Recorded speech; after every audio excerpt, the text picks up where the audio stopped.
All right, ballistics gel test for you today. 40 Smith & Wesson. All right, I'll start out showing you guys this. It is a hot one. 85 degrees, humid. I always start out my gel tests. You see all that ice? Always temperature controlled. We got it packed in plenty of ice. That bottom one should be really cold, so we'll put the bottom one first. I'm gonna compare these heads to head. Got this Sinterfire. I've already done a test on 380 and 9mm for these. These are a pretty good 380 round, considering that most 380, if you get full expansion of the bullet, you get very poor penetration. These fragment, and then the base still carries like 11 or 12 inches, I think. You had to check out the video if you want to know for sure. I can't recall exactly, but they give pretty good damage because they fragment, and then also decent penetration because the base carries through as well. And then I got these Fiocchi Guardian Blue here. They advertise on this, it's for shooting, you know, it's like a law enforcement thing. Shooting targets, reduce ricochet. They kind of like powder, crumble up when they hit something hard. But they're also a hollow point, and you can see there, defense ammunition. And what I found peculiar was they look pretty much identical. So they might even be the exact same bullet. I don't know. But they are, what are they, both the same weight? I believe they are. Yep. They're both 125 grain hollow points. And this one for sure, because like I said, I've tested them in 380 and 9mm. The tip fragments into 3 or 4 pieces and the base carries through. And I'm going to guess that's what these do too. So they might be the exact same load, but let's find out. Fiocchi's advertising 1,216 feet per second. That's pretty low with a 125 grain bullet. So not only with it being a lighter bullet, but on top of it seemingly having a pretty light charge, those are probably going to be pretty light recoiling rounds. I'll see if I can find the velocity on these. It does not say on the box, but both these should be very light recoiling for 40 Smith & Wesson. Going to use my full-size Glock 35. It has a 5.2 or 3-inch barrel. Nox 10%. Ballistics gelatin. BB calibration coming in right at 3.2 inches right now. So we got to hurry up and do this before the sun gets to it too much. But as I said, I have these packed in ice, and in between shots I'll be throwing them back on that ice too to make sure it doesn't get too warm on us. We'll have 2 of them lined up. One in the back is a catch block. Hit bear block first, and then we'll do 4 layers of denim as a worst case scenario test. All right, first up we'll hit it with the Sinterfire and then the Fiocchi.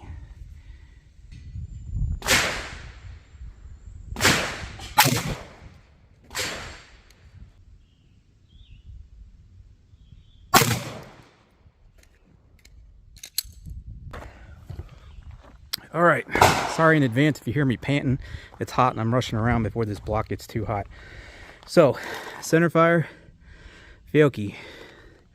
That's interesting. Has something collared down in it. So, ooh, pretty big cavities from the fragmentation. Looks like the Fiocchi was a little bigger there. I mean, they're pretty much the same bullet, just like I thought. You got pieces and fragmentation here. These two exited from the Sinterfire, and they both had bases carried to practically the same depth there. And that's just a massive wound cavity from the Fiocchi. That bloom is 3 inches across. Could have just been the difference between one bullet and the next, because like I said, I think these are both the same bullets, honestly. They may not be, but at least one of them's a copycat of the other. So anyways, let me get them flipped around and we'll throw the denim on it. By the way, depends on how I hold the camera.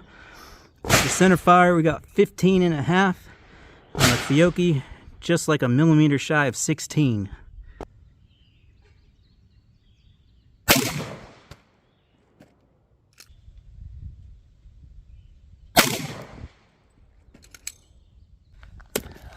All right. So we had a thing happen with the Sinterfire. I struck one of those bullets there. You can see we still had fragmentation from it. Still really nice large wound cavity, so I'm going to go with it did what it was supposed to. But the base hit the other base, and there's just a bunch of big chunks in here now from them impacting. So I came over a little from where I wanted and a little lower on the Fiocchi to avoid that happening with this one here. There's the Fiocchi. Again, it looks like the wound cavity is averaging slightly larger on the Fiocchi, so it might be a slightly different bullet. You still got all that nasty fragmentation.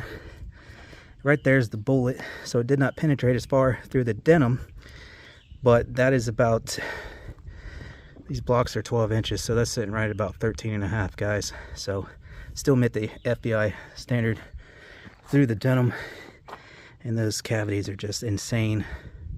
So I'm really hot. I've already been out here for several hours recording. I'm just gonna pluck this sucker out. We'll kind of make this one quick. There's the base.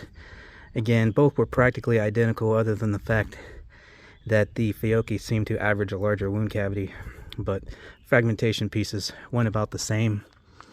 I mean, within an inch of each other, which, by the way, that's about 5 or 6 inches in there. So obviously there's not going to be an expanded diameter because these just crumble, but I will get a retained weight on that for you guys. All right, I got one of each through. We got bare gel here and denim there. Retained weight, bare gel, 56.9, 57 grains. Through the denim, 51.9. Anyways, I'm gonna wrap her up there, guys. I'm dying out here. Like I said, I've been out in the sun for like a few hours, so that's our results. If you want to see more 40 Smith & Wesson gel tests, check out the playlist on the channel. I also have a 9mm playlist, 380, 45, even got some rimfire. So if you want to see more, check out those gel test playlists. If you want to get yourself any of the products you see me use in the video, like my shooting bag there, steel targets I'm always shooting, paper target stand, paper targets, earmuffs, rangefinder, and more. Oh, and my little scale and micrometer that I usually use on expanding bullets. Link in the description for that. But thanks for watching, guys, and I hope to catch you on the next one.